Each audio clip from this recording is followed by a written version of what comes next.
Humana ta sa work mga lads, o unsa-unsa pa yung mga gikabisihan diha, no? So, mga skincare sa ta. Akong gamit na sabon, very affordable ra kaayo ni sa bulsa, and very effective. Isway Glow Whitening Premium Soap. Pwede siya sa all types of skin. So, kod-kod na puta sa tong naong ani, wala naman tag-kod-kod sa trabaho. Akong gibuhat is giputol-putol na ako siya isa ka bar kay para dili siya kalas.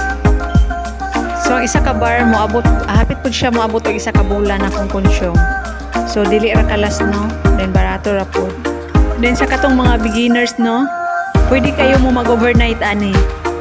First, manabon sa mo sa inyo ang bukton. After ana inyong i-wash, then ang ikaduha ninyong sabon, mao na dayon to inyong i-leave. Mao na akong ginabuhat katong bag-o pa ko nag-start. Gibuhat na nako siya sa ako ang skin is 5 days. Nakita na nako ang iyaang result.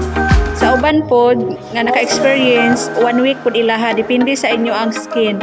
Siguro nipis ra akong skin mo nang dali ra kay siya nag-effect. Then morning inyo ang i-wash. Then mag-leave na po mo balik while maglihok-lihok mo. So sa bukto na po ta mangudkod mga loves. Then after na ako sabunan na, i-leave sa ako kadali no mag-toothbrush ako. Ay din ako siya banlawan.